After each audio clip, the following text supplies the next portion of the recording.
உம்மோடு என்னாலும் உறவாட அருள் செய்யுமே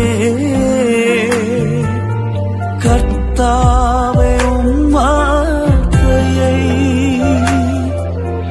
கேட்டிட காத்திருப்பேன்.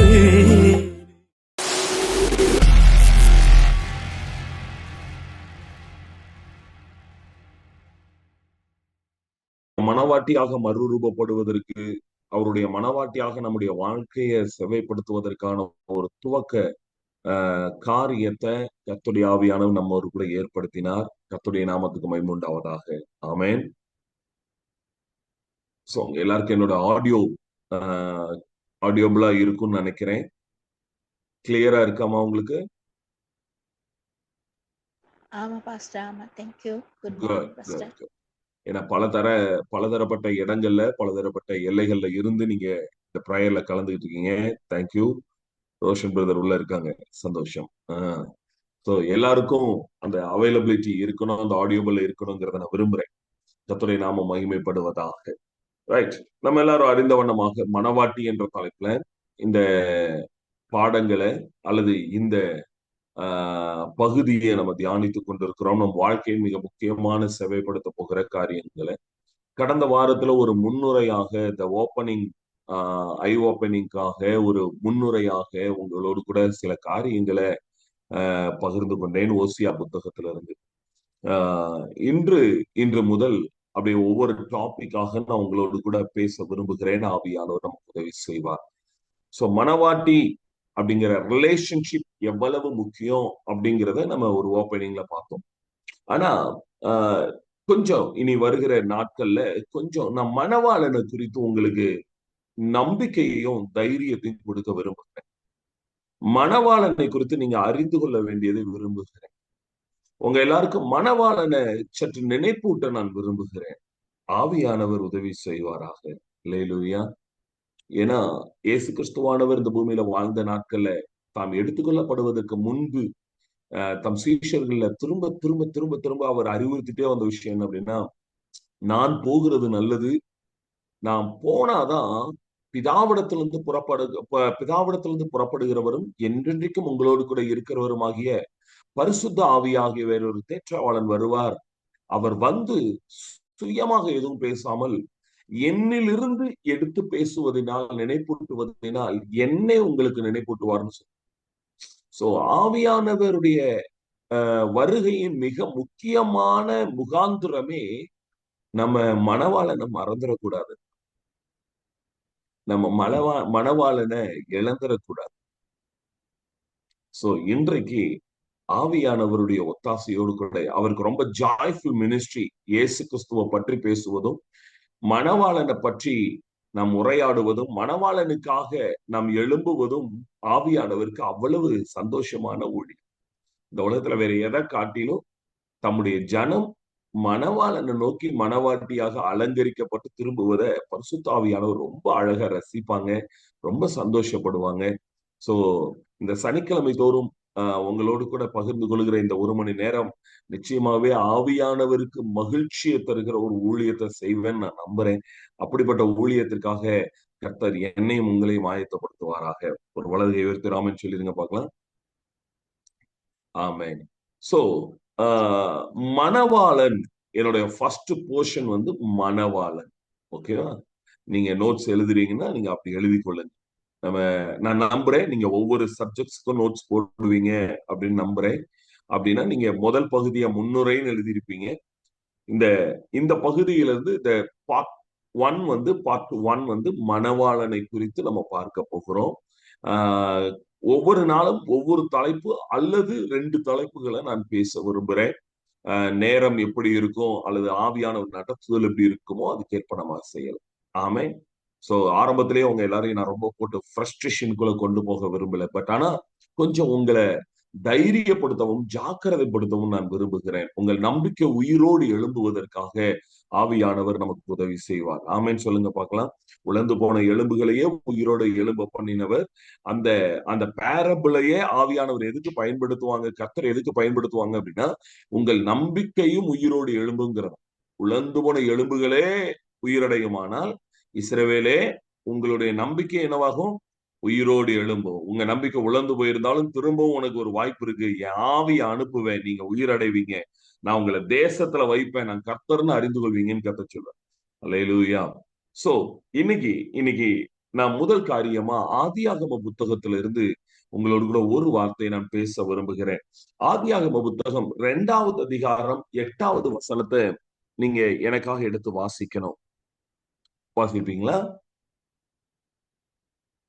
ஆதியாகமத்தின் புத்தகம் 2வது அதிகாரம் 8வது வசனம். தேவனாகிய கர்த்தர் கிழக்கே ஏதேனும் ஒரு தோட்டத்தை உண்டாக்கி தாம் உண்டாக்கின மனுஷனை அதிலே வைத்தார். ஆமென். ரைட். சோ இங்கே மணவாளன் தம்முடைய மணவாட்டியாய் தம்முடைய குடும்பமாய் ஒரு காரியத்தை உருவாக்குறத நம்ம பார்க்கிறோம். நம்ம எல்லாருக்கும் தெரியும், நம்முடைய ஆண்டவர் முதல்ல உருவாக்கினது குடும்பம். அல்லேலூயா. ஆமா, ஆதியாகமம் முதல் அதிகாரத்துல சிருஷ்டிப்பு காரியங்களை கர்த்தர் 6 நாட்கள் செய்யும் பொழுது 6வது நாள்ல மனிதனை படைத்தது நம்ம எல்லாருக்குமே தெரியும் இல்லைங்களா?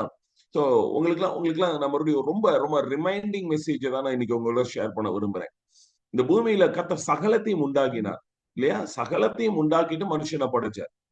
இப்ப நீங்க எனக்கு பதில் சொல்லுங்க, ஒருவேளை உங்க வீட்டுல மிக முக்கியமான ஒரு ஃபங்க்ஷனுக்கான இன்விடேஷன் நீங்க வைக்கணும், யாருக்கு முதல்ல வைப்பீங்க? யாருக்கு முதல்ல வைப்பீங்க?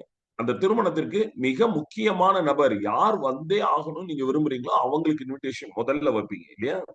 அந்த திருமண நாள்ல அவங்க முன்னாடி உங்க கூட இருக்கணும். உங்க இருதயத்துக்கு நெருக்கமானவர்களா இருக்கலாம், அல்லது சமுதாயத்துல மதிப்பிற்குரியவர்களா இருக்கலாம், அல்லது வேற வழியில கட்டாயத்தினால கூட சிலர் முக்கியமா நம்ம அங்க இன்னைக்கு இருக்கணும்னு நினைக்கலாம். அவங்களுக்கு முதல் அழைப்பையோ அவங்களுடைய வருகையை முதலாவதோ நம்ம விரும்புவோம்.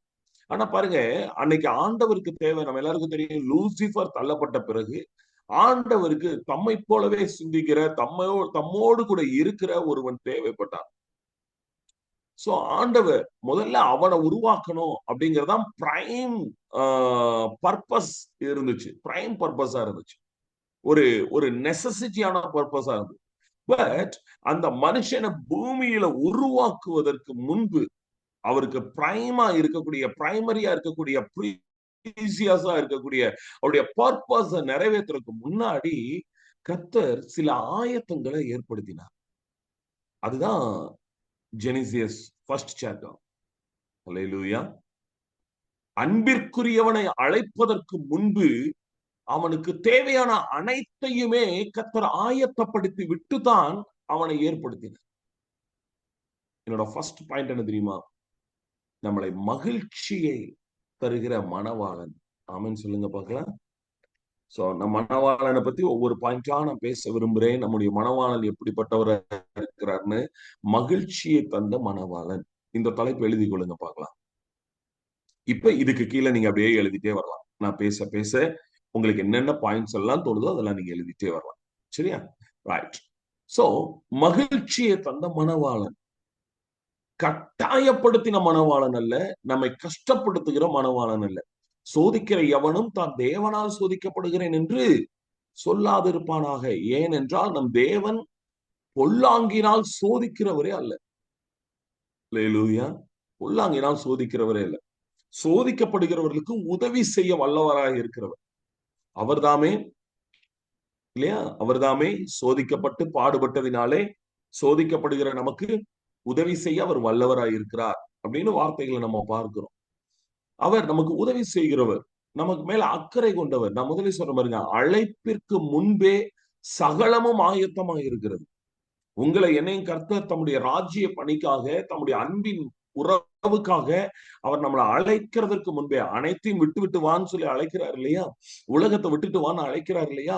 நீ நம்புகிற நம்பிக்கைகளை விட்டு வான்னு அழைக்கிறார் இல்லையா? அந்த அழைப்பிற்கு முன்னமே உங்களுக்கு அனைத்தும் ஆயத்தமா இருக்கு. நீங்க பாக்குறீங்களா? உங்களுக்கு நான் இப்படி காட்டி கொடுக்கிறேன்.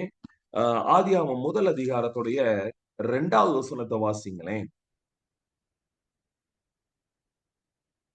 பூமியானது ஒழுங்கின்மையும் வெறுமையுமாய் இருந்தது, ஆழத்தின் மேல் இருள் இருந்தது, தேவ ஆவியானவர் ஜலத்தின் மேல் அசைவாடி கொண்டிருந்தார். நல்ல கவனிங்க, பூமி எப்படி இருந்துச்சா 3 காரியங்களை சொல்றாங்க. ஒழுங்கின்மையா இருந்தது. வெறுமையா இருந்தது, இருள் நிறைந்ததா இருந்தது. ஆனா இப்படிப்பட்ட பூமியை தான் ஆண்டவர் எப்படி மாத்தினார் தெரியுமா? 2வது அதிகாரம் 8வது வசனத்துல சொன்னபடி அந்த பூமியில ஒரு தோட்டத்தை, ஒரு பர்டிகுலர் ஒரு டெரிட்டரிய கர்த்தர் ஏற்படுத்துற. அந்த டெரிட்டரிக்கு பேரு ஏதேன். ஆமென் சொல்லுங்க பார்க்கலாம். ஏதேன், EDEN, ஏடன் அப்படின்னு சொல்லுவோம். ஏடன். ஈடன் அப்படின்னா மகிழ்ச்சின்னு அர்த்தம். த ஜாய் அப்படின்னு அர்த்தம். நான் தமிழ் மொழிக்காக நான் தேவனை துதிக்கிறேன். ஏன்னா தமிழ் மொழியில ரொம்ப அழகா இந்த வார்த்தையை வரையறுப்பாங்க. சந்தோஷமும் மகிழ்ச்சியும் அப்படிங்கிற வார்த்தை பார்க்கறதுக்கு ஒரே மாதிரி இருக்கு இல்லையா? ரெண்டுக்குமே ஒரு பெரிய டிஃபரன்ஸ் இருக்கு. கர்த்தர் மனுஷனை உண்டாக்கி அவனை சந்தோஷத்துல வைக்கல, மகிழ்ச்சியில வைத்தார். சந்தோஷம் அப்படிங்கிறது, இப்ப நான் உங்களை பார்த்து கேட்கிறேன் பாருங்க, யாரெல்லாம் இன்னைக்கு காலையில ஹாப்பியா இருக்கீங்க, சந்தோஷமா இருக்கீங்க? நம்ம எல்லாம் ஒரு தகப்பன் பிள்ளைங்க தானே, பொய் சொல்ல மாட்டீங்க தானே? ஆமா ஆமா.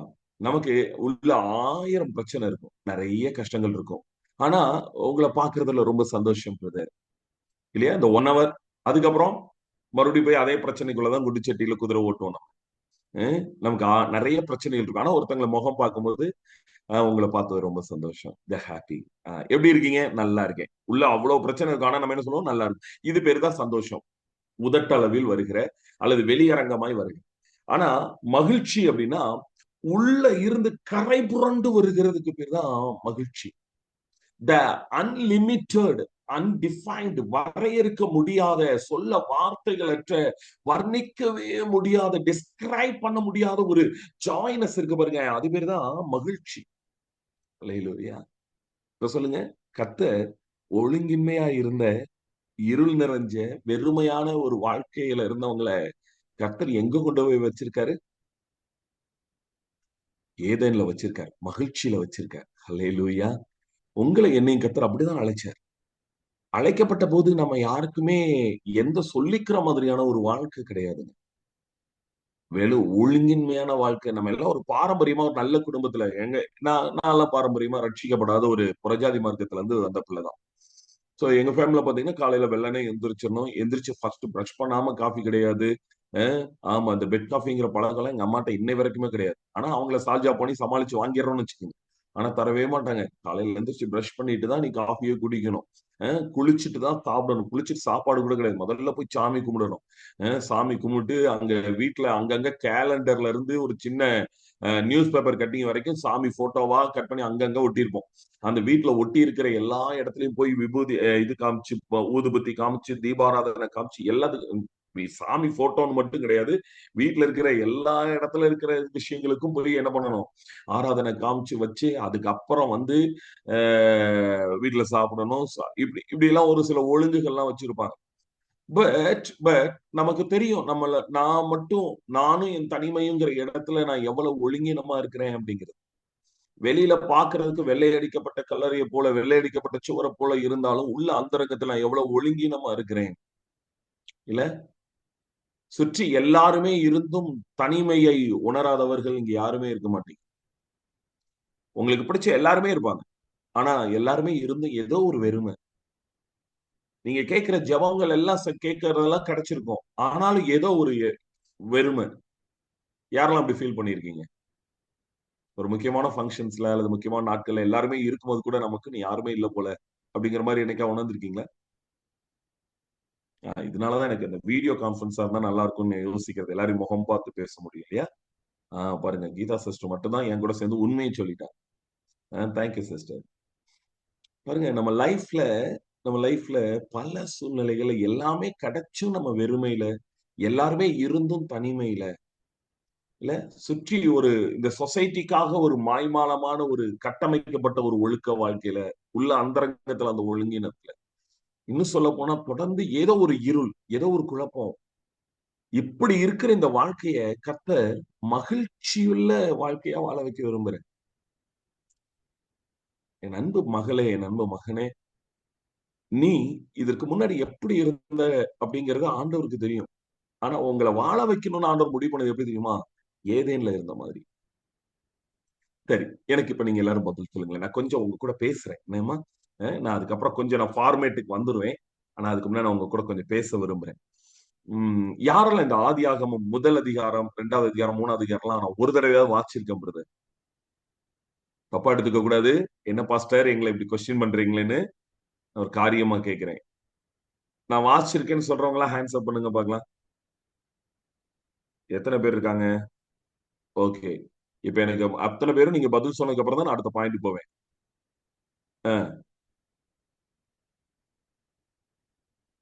Padmavathi sister, Vijay brother, Vijay Vijay, okay, பிரபாலினிமா அண்ட் மகாலிங்கம் ஐயா, அப்புறம் வேற யார் இருக்கா?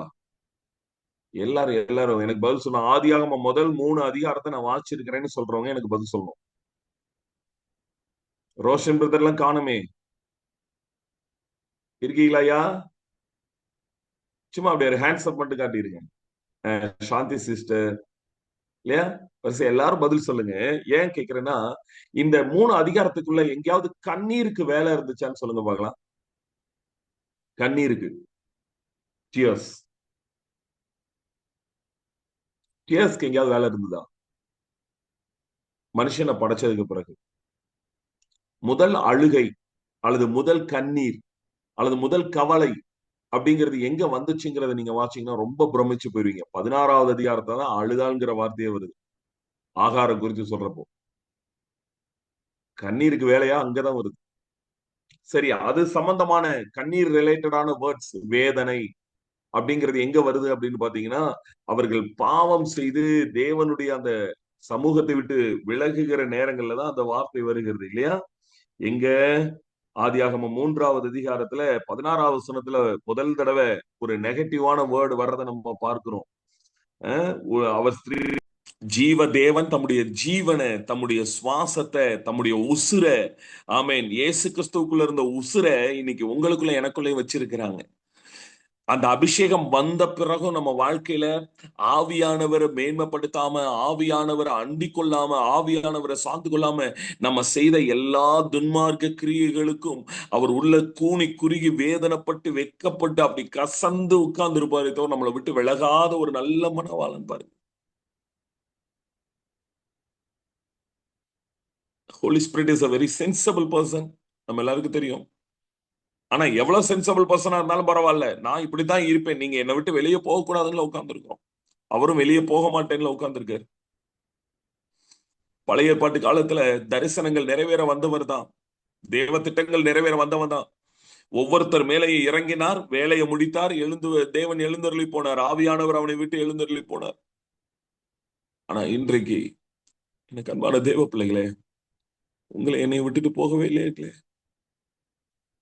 ஏதாவது ஒரு தருணத்திலேயாவது நீ ஆவியானவரை சார்ந்து கொள்ளுவேன் அந்த நிமிடத்திற்காக அவர் காத்து கொண்டிருக்கிறார். உன் வாழ்க்கையில மகிழ்ச்சி தடைப்பட்டதற்கு, வாக்குத்தத்தம் தடைப்பட்டதற்கு, உங்க வாழ்க்கையில மணவாளன் உங்களுக்கு நீ ஏற்படுத்தினது தடைப்பட்டதுக்கு மிக முக்கியமான காரணமே நம்ம வாழ்க்கையில பெற்றுக்கொண்ட அபிஷேகத்துடைய மேன்மையை புரியாம இருந்ததுதான். நம்ம ஆவியானவரை சார்ந்து கொள்ளணுங்க. 1 கொரிந்தியர் 9வது அதிகாரத்துல வரங்களை குறித்து பேசுறதுக்கு முன்னாடி பவுல் அப்போஸ்தலன் ரொம்ப தெளிவா எழுதுவார். ஆவியானவருடைய வரங்கள் யாருக்காகமா கொடுக்கப்பட்டுச்சு? நீங்க தேசத்துல பிரகாசிக்கிறதுக்காகவா? நீங்க தேசத்துல எழும்புவதற்காகவா? த பிரைம் பர்பஸ், நான் திரும்பவும் என் வார்த்தையை அழுத்தப்படுத்துறேன், prime purpose, the ultimate purpose. ஆவியின் வரங்கள் அவனவனுடைய சுய பிரயோஜனத்திற்காக கொடுக்கப்பட்டுச்சு. நீ மகிழ்ச்சியா இருப்பதற்காக கொடுக்கப்பட்டுச்சு.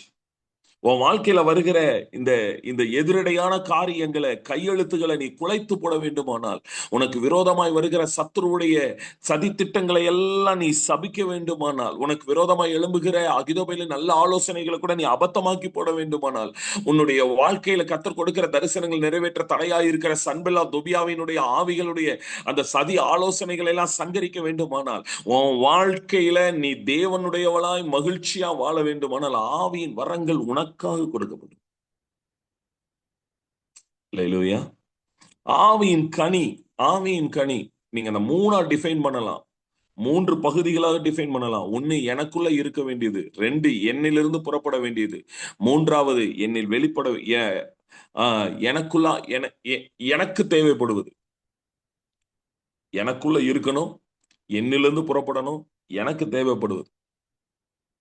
ஆவியின் வரமே உங்களுக்குள்ள இருக்கு, ஆவியின் கனி உங்களுக்குள்ள இருக்கு, ஆவியானவர் உங்களுக்குள்ள இருக்கதான் காரியம். உங்களுக்குள்ள இருக்கிற ஆவியானவரை நம்ம சார்ந்து கொள்ளணுமே.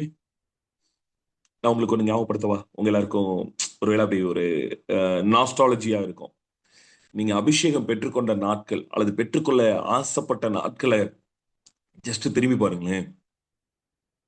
குழந்தை மாதிரி எதெடுத்தாலும் ஆவியானவர் ஆவியானவர் ஆவியானவர், ஏசப்பா ஏசப்பா ஏசப்பா, இல்ல ஏசப்பா நான் இதை செய்யட்டுமா, ஏசப்பா இது உங்களுக்கு ஓகேவா, ஆவியானவரே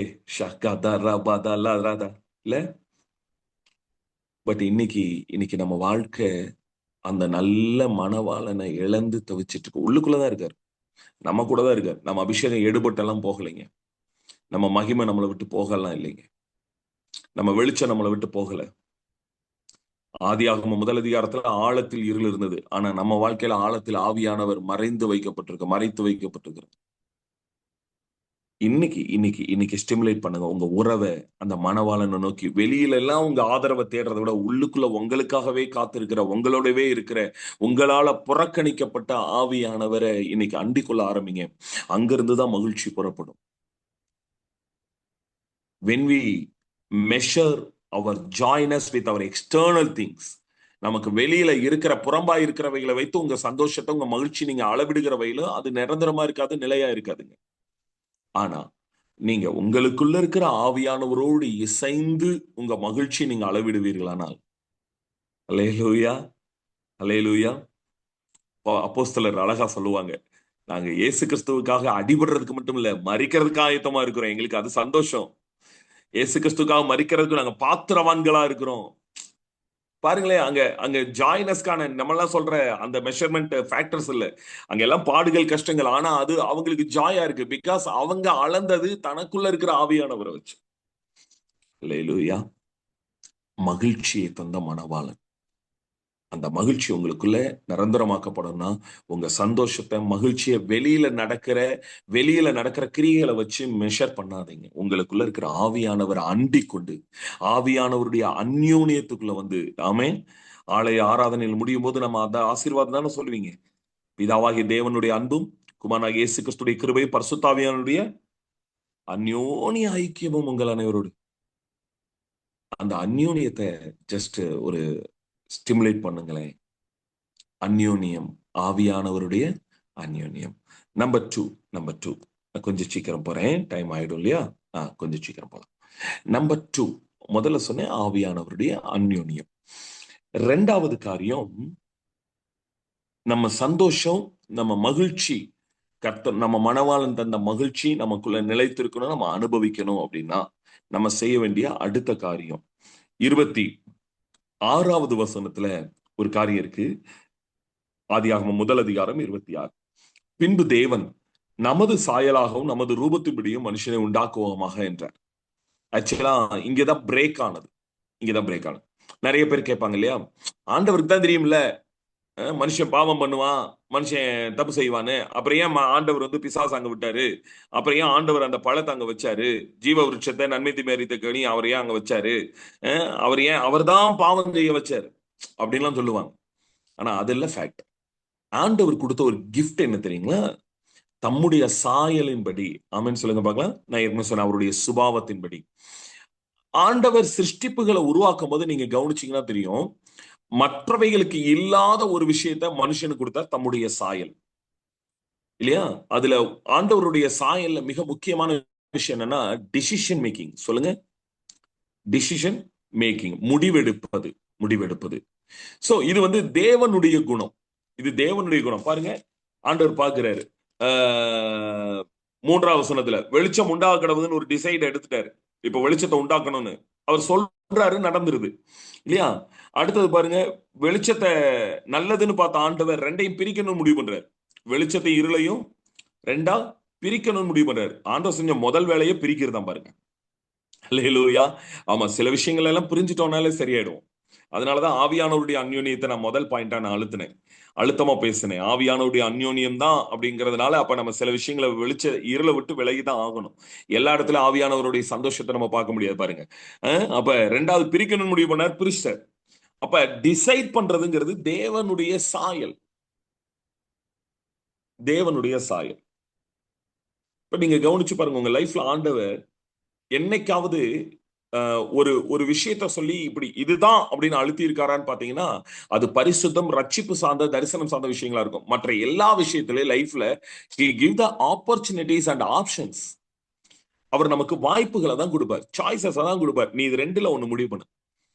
நீங்க ஏசப்பா கிட்ட கேள்வி கேட்ட யாராவது ஒருத்தர் நேரடியா பதில் வாங்கி இருக்காங்கன்னு சொல்லுங்க பாக்கலாம். ஆண்டவர் ஒரு கேள்வி கேட்டா ஆண்டவர் திருப்பி 2 கேள்வி கேட்பார் இல்லையா? மணவாளன் அப்படித்தான். நம்ம மணவாளன் வந்து நம்மள மாதிரி இல்லை. அவர் ரொம்ப அழகா, உனக்கு நான் அந்த அபிஷேகத்தை கொடுத்திருக்கேன், உனக்கு அந்த அறிவை கொடுத்திருக்கிறேன், உனக்கு நான் முடிவெடுக்கிற அந்த கிருபையை கொடுத்திருக்கிறேன். இப்ப நீ உன் வாய்ப்புகள் உங்ககிட்ட வரும்போது நீ முடிவெடுக்கணும். பேசலாமா பேசக்கூடாதா, செய்யலாமா செய்யக்கூடாதா? இப்ப பாஸ்டர் வந்தோடனே இந்த கிளாஸ் ஆரம்பிக்கும் போதே சொல்லிட்டாங்க, நீங்க எல்லாரும் வீடியோ கான்பரன்ஸ்ல இருக்கீங்க, வீடியோ ஆன் பண்ணுவீங்கன்னு. இப்ப நீங்க தான் முடிவெடுக்கணும், வீடியோ ஆன் பண்ணலாமா கூடாதா இல்லையா? நம்ம இப்படியே இருந்துடலாமா, இல்ல இதுக்கப்புறம் மறுரூபம் ஆகணுமா? இப்ப இந்த டிசிஷனை வந்து யார் தான் எடுக்கணும்? நீங்க தான் எடுக்கணும். முதல் காரியம் ஆவியானவருடைய அந்யோன்யம். 2வது காரியம் இயேசு எதிர்பார்த்த முடிவுகளை நம்ம வாழ்க்கையில எடுக்கணுங்க. இயேசுவை போல முடிவு எடுக்கணுங்க. நான் சொல்லட்டுமா, இந்த உலகத்துல ரொம்ப ஈஸியான ஒரு யார ரொம்ப ஈஸியா புரிஞ்சுக்கலாம் இல்ல? நம்ம யாரையுமே புரிஞ்சுக்க முடியாதுன்னு சொல்லுவோம்ல. ஒருத்தரையும் புரிஞ்சுக்க முடியாது, ஒருத்தரும் என்னையும் புரிஞ்சுக்கவே முடியாது. யாருமே என்ன புரிஞ்சுக்கவே மாட்டேங்கிறாங்க, ஈஸியா சொல்லிடுவோம். அதே மாதிரி எந்த மனுஷனை புரிஞ்சுக்கிறதும் கஷ்டம்னு சொல்லுவோம். ஆனா உங்களுக்கு சொல்றேன் பாருங்க, மத்தியஸ்தரும் நம் நடுவில் இருந்த மனுஷனாய் வந்தவருமான இயேசு கிறிஸ்துவை புரிஞ்சுக்கிறது ரொம்ப ரொம்ப ஈஸி. ஏத்துக்கிறதும் கஷ்டம், புரிஞ்சுக்கிறது ஈஸி. 2க்கும் பெரிய வித்தியாசம் இருக்குங்க. அல்லேலூயா. ஏத்துக்கிறதும் கஷ்டம், ஆனா புரிஞ்சுக்கிறது ரொம்ப ஈஸி. இயேசு என் இடத்துல இருந்தா என்ன முடிவெடுப்பார், இயேசு இடத்துல இருந்தா எப்படி ரிஃப்ளெக்ட் பண்ணுவார், இயேசு இடத்துல இருந்தா எப்படி ரிப்ளை பண்ணுவார், இயேசு என் இடத்துல இருந்தா இந்த ரிலேஷன்ஷிப்ல எப்படி ஹேண்டில் பண்ணுவார், இதை நம்ம தெரிஞ்சுக்கிட்டாலே நம்ம சந்தோஷம் கிடையாது. அல்லேலூயா, அல்லேலூயா. 2வது காரியம் இயேசுவை போல முடிவெடுங்க. இயேசுவை போல முடிவு கொஞ்சம் கடினமா இருக்கும். நான் தான் சொன்னேன் இல்லையா, இம்பாசிபிள். சரி, அது கொஞ்சம் கடினமா இருக்கும், பட் முடியாததல்ல. என் லைஃப்ல இயேசுவை போலதான் நான் முடிவெடுக்கணும். இந்த இடத்துல நான் என்ன செய்யணும்? ஆமென், அல்லேலூயா. தேங்க்யூ லார்ட், உமக்கு நன்றி. தேங்க்யூ லார்ட், உமக்கு நன்றி. சோ அப்ப இன்னைக்கு ஆவியானவர் உங்ககிட்ட என்கிட்ட வைக்கிற விஷயம் என்ன தெரியுங்களா? நீ இன்னைக்கு உன் கையில கொஸ்டின் பேப்பர் கொடுக்குறேன். இப்ப இந்த ப்ரேயர்ல இருந்தே நீ இந்த கொஸ்டின் பேப்பருக்கு ஆன்சர் எழுது. இந்த ப்ரேயர்ல ஏசப்பா இப்படிதான் உட்கார்ந்து இருப்பாரா? இப்படி தேவனுடைய வார்த்தை வரும்போது நீங்க இப்ப என்ன சூழ்நிலை எப்படி இருக்கிறீங்க, அப்படிதான் ஆண்டவர் இருப்பாரா? இப்படி பிராக்டிக்கல் திங்க்ல நம்ம இயேசு உள்ள கொண்டு வந்துட்டோம்னு வச்சுக்கோங்களேன். இயேசுவை ஆடையாக அணிந்து கொண்டேன் நான் ஃபாதர் பாடுவார்ல, வசனம் இருக்குல்ல, அவரை தரித்து கொண்டோம். வந்துருங்க. உலகத்துல எந்த மனுஷனுக்கும் ஒரு பெரிய சந்தோஷம் எங்க வருது தெரியுங்களா? தான் பிள்ளை தன்ன மாதிரி இருக்கான்னு சொல்லும் போதுதான். ஆனா அன்பார்ச்சுனேட்லி அந்த சந்தோஷம் கூட நம்ம கிட்ட இல்லை. என் பிள்ளை என்ன மாதிரி இருக்கணும்னு ஜெபிக்கிற தைரியம் இங்க யாருக்குமே கிடையாது. என் பிள்ளை என்ன மாதிரி பரிசுத்தமா இருக்கணும், என் பிள்ளை என்ன மாதிரி ஜெபிக்கணும், என் பிள்ளை என்ன மாதிரி வேதத்துல வாசிக்கணும், என் பிள்ளை என்ன மாதிரி ஊழியம் செய்யணுங்கிற தைரியம் இங்க நம்மள பெரும்பான்மையான பேருக்கு உண்மையா கிடையாது. நான் அதனாலதான் சொல்றேன், நம்ம மணவாளன் மகிழ்ச்சியை தந்தவரா இருக்கிற அவர் நம்ம மகிழ்ச்சியா இருக்க விரும்புறார். நம்ம அந்த மகிழ்ச்சி வேணும்னா நம்ம செய்ய வேண்டிய 2வது இயேசுவை போல முடிவெடுக்கணும். எனக்கு என்னோட கேமரா பின்னா இருக்குன்னு நினைக்கிறேன். என் போட்டோ மட்டும்தான், என்னோட ஸ்கிரீன் மட்டும் தான் தெரியுது. எனக்கு மற்றவங்க கேமராலாம் ஆன் ஆயிருக்காங்கிறதே தெரியல. வாவ், ஸ்தோத்திரம். இல்ல, எல்லாருமே ஆஃப்ல தான் வச்சிருக்கீங்க. இப்ப நீங்க தான் முடிவு எடுக்கணும். இயேசு என்ன செய்வார்? இப்பவே உங்க கையில கொஸ்டின் பேப்பர் வந்துருச்சு. இப்ப நீங்க முடிவு எடுங்களேன். இப்ப இருந்து முடிவு எடுத்து பாருங்களேன். நான் இயேசுவை போலதான் முடிவு எடுப்பேன். இயேசுடைய சாயல்ல முடிவு எடுப்பேன். அன்னைக்கு அந்த ஆதாமும் ஏவாளும் தன்னுடைய பெரிய பாக்கியத்தை ஏதேனை இழந்ததுக்கு காரணமே இயேசுவை போல முடிவெடுக்கல. இயேசுவை போல முடிவெடுக்கல. ஒருவேளை சர்ப்பம் வந்து பேசுது, ஆண்டவர் செவி கொடுத்திருப்பாரா? மணவாளன் செவி கொடுத்திருப்பாரா? மணவாளன் பிதாவை சந்தேகப்பட்டிருப்பாரா? யோசிச்சு பாருங்க. ஏவாள் இயேசுவை போல சிந்திக்கல. சரி, ஏவாள் தப்பு பண்ணிட்டா, ஏவாள் வந்து கொண்டு வந்து கொடுக்குறாங்க, இயேசு அங்க வாங்கி இருப்பாரா? ஆதாம் வாங்கிட்டானே. சரி, தப்பு பண்ணிட்டாங்க. இப்ப பிதா வந்து கேட்கிறாரு, எங்க இருக்கிறீங்க? Where are you? ஆக்சுவலா இதோட சரியான மூல மொழிபெயர்ப்பு வந்து டிரான்ஸ்லேஷன் வந்து எப்படி இருக்கிறீங்க, ஹவ் ஆர் யூ அப்படிங்கிறதா. எங்க இருக்கிறீங்க இல்ல, எப்படி இருக்கிறீங்க, எந்த நிலைமையில இருக்கிறீங்க இப்போ அப்படின்னு ஆண்டவர் கேட்கிறார். அதுக்கு அவன் சொல்ற பதில பாத்தீங்கன்னா ரொம்ப ஆச்சரியமா இருக்கும். ஆண்டவர் கேட்ட கேள்விக்கு, ஆண்டவரே நான் இங்க இருக்கிறேன்னு கையை ஹேண்ட்ஸ் அப் பண்ணா முடிஞ்சு போயிருக்கும். ஆனா ஆதாம் ஆண்டவர் கேட்ட கேள்விக்கெல்லாம் பதில் சொல்லலைங்க. எக்ஸ்பிளனேஷன் கொடுத்துக்கிட்டே இருக்காரு. ஆதாமே, நீ எங்கே இருக்கிறாய்? அதற்கு அவன், நான் தேவரீருடைய சத்தத்தை கேட்டு, தோட்டத்திலே கேட்டு, நான் நிர்வாணியா இருப்பதனால் பயந்து ஒளித்துக் கொண்டேன். ஆண்டவருக்கு என்ன கொடுக்குறாங்க? Unnecessary explanation. ஆண்டவர் விரும்புறது கிடையாது. கேட்ட கேள்விக்கு பதில். ஆமென் சொல்லுங்க பார்க்கலாம். இயேசு அப்படித்தானே பதில் சொன்னார். அல்லேலூயா. தேவையில்லாத எக்ஸ்பிளனேஷன். சரி, உனக்கு நிர்வாணி என்று அறிவித்தவன் யார்? இப்ப என்ன பதில் சொல்லிருக்கணும்? சர்ப்பம்னு சொல்லிருக்கணுமா இல்லையா? அதற்கு ஆதாம், என்னுடனே இருக்கும்படி தேவரை தந்த ஸ்திரீயானவள் விருட்சத்தின் கனியை எனக்கு கொடுத்தால் நான் புசித்தேன். நீ நிர்வாணி என்ற அறிவித்தவன் யாருங்கிறதுக்கும் இந்த கேள்விக்கு, இந்த பதிலுக்கு ஏதாவது சம்பந்தம் இருக்கான்னு பாருங்க. உங்க சொன்ன பாருங்க, இயேசுவை போல திங்க் பண்ணுங்க, இயேசுவை போல டிசைட் பண்ணுங்க. உங்க வாழ்க்கையில இன்னைக்கு உங்க மகிழ்ச்சியை கர்த்தர் உங்களுக்கு மீட்டெடுத்து கொடுக்க விரும்புற. நீ மகிழ்ச்சியா இருப்பதுதான் அவருடைய மன விருப்பமே, அவருடைய சித்தமே. நம்பர் ஒன், நீங்க மகிழ்ச்சியா இருக்கணும்னா ஆவியானவருடைய அந்யோன்யத்தை பிரகடனப்படுத்துங்க. வாழ்க்கையின் எந்த சூழ்நிலையும் ஆவியானவரை சார்ந்து கொள்ளுங்க. நம்பர் 2, இயேசுவை போல முடிவெடுங்க.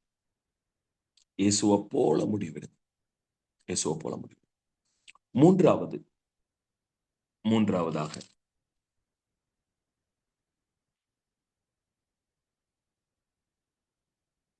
ஆதியாகமத்தின் புத்தகம் 3வது அதிகாரம் 7வது வசனம் வசிக்கலாம். அப்பொழுது அவர்கள், இவருடைய கண்களும் திறக்கப்பட்டது, அவர்கள் தாங்கள் நிர்வாணிகள் என்று அறிந்து அத்தி இலைகளை தைத்து தங்களுக்கு அரைக்கச்சையாக உண்டு பண்ணினார்கள். அரைக்கச்சைகளை உண்டு பண்ணினார்கள். நல்லா கவனிங்க. தாங்கள் நிர்வாணிகள் என்று அறிந்து அத்தி இலைகளை தைத்து தங்களுக்கு அரைக்கச்சைகளை உண்டு பண்ணினார்கள். இப்ப 8வது வசனத்தோட கடைசியா பாருங்க. தேவனாகிய கர்த்தருடைய சன்னதிக்கு விலகி தோட்டத்தின் விருட்சங்களுக்குள்ளே ஒளிந்து கொண்டார்கள். தமிழ் ரொம்ப அழகானது. நான் திரும்ப சொல்றேன், ஒளிந்து கொண்டார்களுக்கும் வித்தியாசம் இருக்குங்க. நம்பர் 1, அவர்கள் தங்களுக்கு அத்தி இலைகளால அரைக்கச்சைகளை உண்டு பண்றாங்க. நம்பர் 2, அவர்கள் தேவனுடைய சத்தத்தை கேட்டு விலகி எங்க போறாங்க? தோட்டத்தின் விருட்சங்களுக்குள்ள ஒளித்துக் கொள்ளுகிறார்கள். அவர்கள், இவருடைய கண்களும் திறக்கப்பட்டது, அவர்கள் தாங்கள் நிர்வாணிகள் என்று அறிந்து அத்தி இலைகளை தைத்து தங்களுக்கு அரைக்கச்சையாக உண்டு பண்ணினார்கள். அரைக்கச்சைகளை உண்டு பண்ணினார்கள். நல்லா கவனிங்க. தாங்கள் நிர்வாணிகள் என்று அறிந்து அத்தி இலைகளை தைத்து தங்களுக்கு அரைக்கச்சைகளை உண்டு பண்ணினார்கள். இப்ப 8வது வசனத்தோட கடைசியா பாருங்க. தேவனாகிய கர்த்தருடைய சன்னதிக்கு விலகி தோட்டத்தின் விருட்சங்களுக்குள்ளே ஒளிந்து கொண்டார்கள். தமிழ் ரொம்ப அழகானது. நான் திரும்ப சொல்றேன், ஒளிந்து கொண்டார்களுக்கும் வித்தியாசம் இருக்குங்க. நம்பர் 1, அவர்கள் தங்களுக்கு அத்தி இலைகளால அரைக்கச்சைகளை உண்டு பண்றாங்க. நம்பர் 2, அவர்கள் தேவனுடைய சத்தத்தை கேட்டு விலகி எங்க போறாங்க? தோட்டத்தின் விருட்சங்களுக்குள்ள ஒளித்துக் கொள்ளுகிறார்கள். இப்ப எனக்கு பதில் சொல்லுங்க பார்க்கலாம். தோட்டத்தின் விருட்சங்களுக்குள்ள ஒளிஞ்சா ஆண்டவருக்கு மறைஞ்சிட முடியுமா? வெறும் அத்தி இலைகள் கர்த்தருடைய கண்கள்ல இருக்கிற பார்வையை தடுத்துட முடியுமா? சரி, தப்பு பண்ணிட்டோம். சரியா? நம்ம வாழ்க்கையில நிறைய தவறு பண்ணிட்டோம். வழக்கமா நம்ம சொல்றதா, சூழ்நிலை சரியில்லை பாஸ்டர். என் சூழ்நிலையில நீங்க இருந்தா உங்களுக்கு புரியும் பாஸ்டர். என் சூழ்நிலையெல்லாம் யாருக்கும் புரியாது பாஸ்டர். நான் ரொம்ப கஷ்டப்படுறேன். என் சூழ்நிலையில என் எதிரி கூட வரக்கூடாது பாஸ்டர். இல்ல, நம்ம மேக்சிமம் பயன்படுத்துற வார்த்தைகள். இல்ல, ஆவிக்குரியவர்கள்னு சொல்லுவோம். அது ஒரு ஆவிக்குரிய யுத்தம் பாஸ்டர். மாம்சம் பலவீனமானது பாஸ்டர். மாம்சம் பலவீனமானது. ஒரு சூழ்நிலை செஞ்சிட்டோம். நான் உங்களுக்கு மாத்தி சொல்றேன், மாம்சம் பலவீனமானதான். அதை மாம்சத்துக்குரியவர்கள் யோசிக்கிட்டோம். நாம் ஆவிக்குரியவர்கள். ஆமேன் சொல்றவங்க மாத்திரம் வலதுகை உயர்த்துங்க பார்க்கலாம். நீங்களும் நானும் ஆவிக்குரியவர்கள். ஹல்லேலூயா. we are not belongs to human things. நம்ம ஆவிக்குரியவர்கள். ஆவிக்குரிய காரியங்களை அனுதின நடவடிக்கைகளாக பிராக்டிக்கலாக மாற்ற வேண்டிய ஒரு தலைமுறை நாம. ஏன்னா நமக்கு எல்லாமே கிடைச்சிருக்கு. என்னோட 3வது விஷயம் என்ன தெரியுமா? ரைட், விழுந்துட்டோம், சரிப்பா, நம்ம ஏதோ ஒரு சூழ்நிலை நம்மளுக்கு தப்பா சொல்லி கொடுத்துட்டாங்க, அல்லது நம்மளை தப்பா நடத்திட்டாங்க, நம்ம நம்பி ஏமாந்துட்டோம். ஓகே, டன், இட்ஸ் முடிஞ்சுது. WhatsApp next. எத்தனை நாளைக்கு அந்த குற்ற மனசாட்சி சுமந்துகிட்டே இருப்போம்? எத்தனை நாளைக்கு அந்த அவமானத்தை சுமந்துகிட்டே இருப்போம்? எத்தனை நாளைக்கு அந்த அசுத்தத்தை சுமந்துகிட்டே இருப்போம்? நேற்றுக்கு ஒரு கதை ஒண்ணு படிச்சேன். நான் அதை சொல்லிட்டு அப்படியே உள்ள கண்டென்ட்குள்ள வந்தேன். ஒரு 2 ஒரு பாஸ்டர், ஓகே, ஒரு பாஸ்டர், அவர் தன் கூட ஊழியம் செய்ய 2 பேர் விரும்பி வர்றாங்க. ஒருத்தர் வயதானவர், கொஞ்சம் ஒரு 40-50 வயது, இன்னொருத்தர் ஒரு 20-21 வயது வாலிபன். இப்ப 2 பேரும் பாஸ்டர் கிட்ட ஊழியம் செய்ய, பாஸ்டர் நாங்க உங்ககிட்ட ஊழியம் கத்துக்க விரும்புறோம், எங்களுக்கு ஊழியத்துல நீங்க இடம் கொடுங்க அப்படின்னு கேட்கிறாங்க. சரி, ஓகே. பாஸ்டர் ஒரு கண்டிஷன் சொல்றாரு, நீங்க 2 பேரும் பெண்களை தொடவே கூடாது. சத்தம் வரணும். நீங்க என்ன பண்ணக்கூடாது? பெண்களை தொடவே கூடாது. ஆமா, அந்த பக்கமே போக கூடாது அப்படின்னு சொல்லிடுறாரு. சரி, ஓகே அப்படின்னு விட்டுறாங்க. அது அப்படியே காலங்கள் போய்கிட்டு இருக்கு. ஒரு நாள் பாஸ்டர் சொல்றாரு, நீங்க 2 பேரும் கொஞ்சம் சர்ச்சுக்கு கொஞ்சம் சில இதெல்லாம் மரப்பொருட்கள் செய்ய வேண்டியது இருக்கு, ஸோ பக்கத்துல இருக்கிற காட்டுல போய் கொஞ்சம் மரம் வெட்டிட்டு வந்துருங்க அப்படின்னு. ஸோ ஓகே, 2 பேரும் கோடாலி எல்லாம் எடுத்துட்டு போறாங்க. அங்க போனா அங்க ஒரு சின்ன ஒரு நீரோடை, ஒரு ஆற்றோட்டம் இருக்கு. அந்த ஆற்றோட்டத்துல ஒரு பொம்பளை பிள்ளை தவிச்சுக்கிட்டு இருக்கிறா. அதை தாண்டி வர முடியாம சிக்கிட்டு, அந்த வெள்ளத்துல சிக்கி தவிச்சிட்டு இருக்கிறாங்க. இப்ப 2 பேரும் பாக்குறாங்க, ஐயோ, பாஸ்ட் என்ன சொல்லியிருக்காரு? பெண்களை தொடவே கூடாதுன்னு இருக்காரு, என்னடா பண்றது அப்படின்னு. இப்ப அந்த வயதான அந்த ஒரு 40-50 வயது அந்த சீனியர் என்ன பண்ணாராம், ஆத்துல குதிச்சு அந்த பிள்ளையை காப்பாத்தி தன் தோல்ல போட்டு அந்த அக்கறையில விட்டுட்டு வந்துட்டாராம். இப்ப இந்த இளைஞனுக்கு செம்ம கோபம். விட்டுருந்தா நான் தூக்கிட்டு வந்திருப்பேன்ல, பாஸ்ட் தான் சொல்லியிருக்காருல பொம்பளை பிள்ளை தொடக்கூடாதுன்னு இருக்காருல்ல அப்படின்னு மனசுக்குள்ள வச்சுக்கிட்டே வரான். இவன் பேசவே இல்லை. கொஞ்சம் தூரம் ஒரு 2 மணி நேரம் 3 மணி நேரம் ஆகுது. இப்ப அவன் மனசுக்குள்ள கருவிட்டே இருக்க, ஒரு கட்டத்துக்கு மேல முடியல. அந்த சீனியரை பாத்துக்கிறேன், என்னண்ணே நீங்க இப்படி பண்ணிருக்க கூடாதுன்னு பாஸ்டர் சொல்லியிருக்காருல, பிள்ளையை தொடக்கூடாதுன்னு சொல்லியிருக்காருல, நீங்க அந்த பிள்ளைய தோல்ல தூக்கி கொண்டு போய் அங்க விட்டுட்டு வரீங்க அப்படின்னு. இப்ப அந்த சீனியர் கேட்டாராம், நான் அந்த பிள்ளைய தொட்டு தூக்கி காப்பாத்தின அந்த முகாந்திரமோ நோக்கமோ அதெல்லாம் விடு. இது நடந்து கிட்டத்தட்ட 3 மணி நேரம் ஆச்சு. நான் அந்த பிள்ளைய அங்கேயே இறக்கி விட்டு வந்துட்டேன். நான் என்ன பண்ணிட்டேன்? அந்த பிள்ளைய அங்கேயே இறக்கி விட்டு வந்துட்டேன். ஆனா நீ இன்னமும் சுமந்துகிட்டு இருக்கிறேன்னு. நம்ம வாழ்க்கையில பல சூழ்நிலைகள்ல ரைட், பாஸ்ட் முடிஞ்சிருச்சுங்க, விழுந்துட்டோங்க, சரிங்க. விழுந்தவர்கள் எழும்புகிறது இல்லையா? வழி தப்பி போனவர்கள் திரும்புகிறது இல்லையா? நீ ஏன் திரும்ப மாட்டேன் என்கிறாய் தான் தேவ கேட்கிற. நீ ஏன் திரும்ப மாட்டேங்கிற? நீ ஏன் திரும்ப மாட்டேங்கிற? பிரியமானவர்களே, ஒன்ஸ் நடந்துருச்சு, காரணங்கள் காரியமாகாதுங்க. Heaven never admit any excuses even though it's right. நியாயமான காரணங்கள் கூட பரலோகத்தால் அங்கீகரிக்கப்படுறது கிடையாது. நீ யாரானாலும் சரி, உனக்கு போக்கு சொல்ல இடமில்லைன்னு தான் பைபிள் சொல்லுது. நம்ம காரணங்களை சொல்லிட்டு இருக்க வேண்டாங்க. இன்னைக்கு ஆண்டவர் உங்க கைப்பிடிக்க விரும்புறாரு. உங்க வாழ்க்கையில வாக்கு பண்ணின மகிழ்ச்சியை உங்களுக்கு கொடுக்க விரும்புறாரு. நீங்க அனுபவிக்கணும்னு விரும்புறாரு. எல்லாருக்கும் முன்னாடி ஒரு சந்தோஷமா இருக்கிற மாதிரி நடிக்கிறவன வாழ்க்கை வேண்டாம். மத்தவங்களுக்கு முன்னாடி ஒரு பொய்யான வாக்குறுதியை கொடுக்கிறவன வேண்டாம். உண்மையாகவே உள்ளத்துல எந்த சூழ்நிலையிலும் நீங்க மகிழ்ச்சியா இருக்கணுங்கிறத கர்த்தர் விரும்புகிறார். நீங்க செய்ய வேண்டிய 3வது காரியம், ஆமேன், தேவனிடத்துல விழுந்து விடுங்க. உங்க சுய முயற்சிகள் எந்த பிரயோஜனத்தையும் கொடுக்காது. நம்ம கிரியையினால ரட்சிக்கப்படல, கிருபையினாலதான் ரட்சிக்கப்பட்டோம். நம்ம கிரியையினால் நீதிமானாக்கப்படல, கிருபையினாலதான் நீதிமானாக்கப்பட்டோம். நம்ம கிரியையினால நாம நல்லவங்க, சரியா இருக்கிறோம், ஞானவான்கள், அறிவாளிகள், புத்திசாலிகளுக்காக அழைக்கல. கர்த்தர் தம்முடைய கிருபையினால உண்மையுள்ளவன் என்று நம்பி நம்மளை அழைச்சிருக்கிறார். உண்மையுள்ளவன் என்று எண்ணி. ஆமென். சொல்ற அத்தியிலைகளை உருவாக்காதீங்க. உங்களை நீங்களே ஒழிச்சுக்காதீங்க. அடிச்சாலும் அணைச்சாலும் நமக்கு மனவாளன் தான். நம்மளை அவர் கைவிடணும்னு நினைச்சிருந்தாருன்னா இன்னைக்கு நம்மளை இந்த மீட்டிங்ல உட்கார வச்சிருக்க மாட்டார் இல்லையா? நம்மளை விட்டுறணும்னு நினைச்சிருந்தாருன்னா நம்மளுக்கு இந்த வாய்ப்பு கொடுத்திருக்க மாட்டார் இல்லையா? நீங்க முடிவெடுங்க. உங்க மகிழ்ச்சி தான் அவருக்கு முக்கியம். அவருடைய மகிழ்ச்சி உங்களுக்கு முக்கியம்னு தோணுச்சுன்னா, நான் சொன்ன இந்த 3 காரியங்களை இந்த இந்த ஜூம் மீட்டிங்ல இருந்தே ஆரம்பிங்க. ஆவியானவரை அண்டிக் கொள்ளுங்கள். இயேசுவை போல முடிவெடுங்கள். தேவ சமூகத்திற்கு வந்து விடுங்கள். நீங்க எவ்வளவு தூரத்துல இருந்தாலும் சரி, நீங்க அந்தரங்கத்துல எவ்வளவு ஆழமான பாவத்துல பிடிக்கப்பட்டிருந்தாலும் சரி, ஒருவேளை அந்தரங்கத்துல எவ்வளவு அசுத்தத்துல பிடிக்கப்பட்டிருந்தாலும் சரி, இன்னைக்கு அவர்கிட்ட வந்துருங்க. அவரையே அல்லாமல் நமக்கு ரட்சிப்பு இல்லை. அவரையே அல்லாமல் நமக்கு மீட்பு இல்லை. இயேசுவே தேவனால் நமக்கு பரிசுத்தமும் ஞானமும் நீதியும் மீட்புமானார்னு அப்போஸ்தலர் சொல்றாரு. இப்ப நம்ம எல்லாரும் ஒரு 2 நிமிஷம் நம்ம எல்லாரும் ஜெபிக்கலாமா? ஒரு ஆரம்ப ஜெபமா நான் இந்த ஜெபத்தை செஞ்சு முடிக்க விரும்புறேன். இது ஒரு ஆரம்ப ஜெபமா இருக்கட்டும். நம்ம தேவனிடத்துல திரும்பி வருவோம். அந்த 3வது பாயிண்ட்ல இருந்து மேல வந்து ஜெபம் பண்ண போறோம். ஆண்டவர்கிட்ட சொல்லுங்க பார்க்கலாம். ஆண்டவரே, எனக்குன்னு நான் அத்தி அலைகளை உருவாக்கி அரைக்கச்சைகளை உருவாக்குனது போதும் ஆண்டவரே. என்னால என்னை ஜெயிக்க முடியலப்பா. என்னால எனக்கு சந்தோஷத்தை ஏற்படுத்திக்க முடியல. தோத்துட்டேன்னு உங்ககிட்ட சொல்றதுல எனக்கு எந்த வெக்கமும் இல்ல ஆண்டவரே. ஏன்னா என்னை ஜெயிக்க வைக்கிறதுக்கு நீங்க மட்டும்தான் இருக்கிறீங்க. பாவங்களை அறிக்கையிட்டு விட்டு விடுகிறவன் இரக்கம் பெறுவான்னு சொல்லப்பட்டிருக்கு. நான் வர்றேன் ஆண்டவரே. என்னால இந்த கில்ட்டினஸோட, இந்த பலவீன மைண்டோட என்னால வாழ முடியாது ஆண்டவரே. என்னை பலப்படுத்துங்கன்னு சொல்லி ஜெபம் பண்ணுங்க பார்க்கலாம். ஒருவேளை முதல் கேள்விக்கு எங்கே இருக்கிறான்னு கேட்டப்பா, அப்பா நான் இங்க இருக்கிறேன்னு ஆதாம் ஓடி வந்திருந்தாங்கன்னா இந்த சீனே மாறி இருக்குங்க.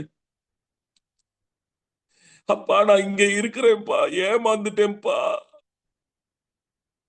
ஏமாத்திட்டாங்கன்னு மத்தவங்க மேல பழி சொல்லாம, ஏமாந்துட்டேன்பான்னு சொல்லி பிதாவுடைய சன்னிதானத்துக்கு ஆதாம் ஓடி வந்திருந்தாருன்னா அங்க காட்சியே மாறி இருக்கும். ஒரு விசை அந்த அன்பின் பிரசன்னத்தை உணர்ந்தவர்களாய் உங்க வீட்டுல நீங்க இருக்கிற இடத்துல உள்ளம் திறந்து இப்ப நீங்க ஜெபிக்க முடியும்னா நான் சொல்றேன், அவர் அடக்கி கொண்டு இருப்பதற்கு அவர் யோசேப்பு இல்லைங்க, அவர் தேவன்ங்க. ஓடி வந்துருவாருங்க உங்க மேல. அப்படியே தம் பிரசன்னத்தை உங்க மேல அப்படியே தம்முடைய பிரசன்னத்தினால, ஓ ஆமேன் ஆமேன், அவர் தம்முடைய வலது கரத்தினால் அணைத்து இடது கரத்தினால உங்க தலையை, ஆமேன், உங்க தலையில உங்க தலை மேல வலது கரத்தை வைத்து இடது கரத்தினால அணைக்கிற தேவனா இருக்கிறாரே. ஆமீன். ஒரு விசை அந்த மணவாளனுடைய மகிழ்ச்சிக்குள்ள வரணும்னா அவர்கிட்ட ஓடி வந்துருங்க. பாவங்களை சுமந்துகிட்டு இருக்க வேண்டாம். ஆமீன். உங்க அந்தரங்க பலவீனங்களை சுமந்துட்டு இருக்க வேண்டாம். ஆமீன். கடந்த கால தோல்விகளை சுமந்துட்டு இருக்க வேண்டாம். கடந்த கால நம்பிக்கை துரோகங்களை, அன்பின் காயங்களை சுமந்துட்டு இருக்க வேண்டாம். எல்லாத்துக்கும் மருந்து ஏசப்பா மட்டும்தான். நமக்கு எங்க விழுந்தாலும், எவ்வளவு பெரிய பாவத்துல விழுந்தாலும் திரும்பி எழும்புவதும் திரும்பி வாழுவதும் தேவனால மட்டும்தான் முடியுங்க. ஆமீன். அவர் தான் நமக்கு அந்த மகிழ்ச்சியை கொடுக்கிறவரா இருக்கிறாரே. வாய் திறந்து தேவ பிரசன்னத்துல ராதா நாமா ராஷகா தூரா அடகதலா. ஆமீன். 2வது அப்படியே சொல்லுங்க, இனி என்னுடைய டெசிஷன் அல்ல ஆண்டவரே, சூழ்நிலை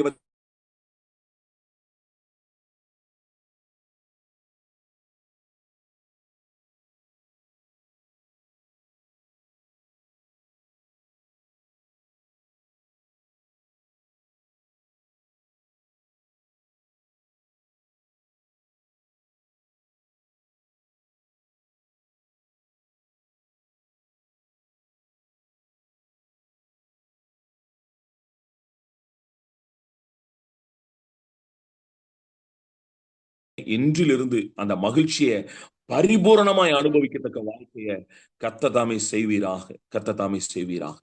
இயேசு கிறிஸ்துவின் நாமத்தில் அர்ப்பணித்து ஜெபிக்கிறேன் நல்ல பிதாவே. ஆமென். May God bless you. கர்த்தர் உங்களை ஆசீர்வதிப்பார். ஆமென். Amen. Over to you, sister. Thank you so much, Pastor.